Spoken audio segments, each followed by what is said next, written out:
Opinion বলো যে সাফল্য বলতে কী বোঝে, আলটিমেটলি যা তুমি করতে পারছো, যা তোমার হ্যাপিনেস আছে, তুমি যা পছন্দ যেটা তুমি করতে পারছো, সেটা তোমার শারীরিকগত দিক থেকে হোক বা যে কোনো মেন্টাল দিক থেকে, যেটাতে তুমি হ্যাপি, আই থিঙ্ক সেটা তুমি 5 টাকা কামাও বা 5 লাখ কামাও, it doesn't matter. I think you are happy. Ultimately আমি এসেছি আনন্দ করতে পৃথিবীতে। আই থিঙ্ক আমার মতো এটাই হ্যাপিনেস। ঠিক কথা, যে আমার এইটা নেই ওটা নেই ওটাতে বড় না, তো কি একজন আছে সেগুলোকে হ্যাঁ আলটিমেটলি explore করা। নেই না, আমার কী কী আরও নিতে পারবো, আরও ভালো ভালো জিনিস কী কী আসবে। মানে এর চেয়েও তো কম থাকতে পারবে। হ্যাঁ, তো আলটিমেটলি হ্যাপিনেস এটা আমার কাছে মিনিংটা যে হ্যাপিনেস, মানে আমি আর কত ভালো আই শুধু থিঙ্ক। তাই নয়, আরেকটা জিনিস ভেবে দেখবে, হ্যাঁ। তোমার আমার যা জীবন, হুম। সেই জীবনকে অনেকে হয়তো হিংসা করে।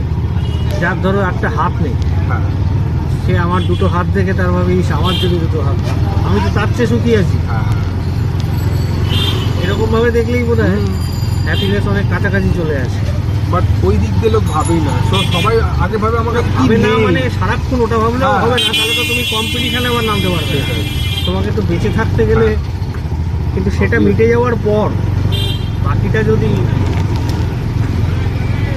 শুধুই না পাওয়ার হিসেব করে যায়, একদম। সেটা না পাওয়া তো সারা পৃথিবীটাই আমার না পাওয়া আছে, তাহলে আর আনন্দ করবো কবে?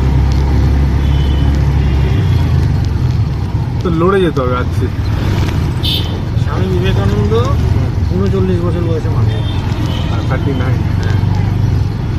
মানে আমার চুনি এখন ছোট যদি বেঁচে থাকে, ঠিক আছে? তা তো আমি তো তারপরেও 5-6 বছর বেঁচে আছি, এটাও তারা পাও না। রামকৃষ্ণ 51, কত 51, 51। তখন তো বেশি দিন বাঁচতো না মানে। নানা ধরনের রোগ সেইটার মধ্যে ছিল বিশাল এত পরিমাণে। চিকিৎসা ছিল না, এত চিকিৎসা ছিল না। রোগ হয়তো কম বেশি ছিল, এখন একটু বেড়েছে। বাট আগে যেমন এটা আমি শুনেছি, আগে নাকি পুকুরের জল খেত, মানে জল তো অত মানে এত স্বাস্থ্য সচেতনতা ছিল না তো, কিছুই ছিল না, তোমার মানে- এত প্রযুক্তি ছিল না। হ্যাঁ আবার এগুলো নিয়েও অনেক গল্প আছে, প্রযুক্তি বলে যা দিচ্ছে তার মধ্যে কতটা সুস্বাস্থ্য আছে, কতটা ব্যবসা আছে। তোমার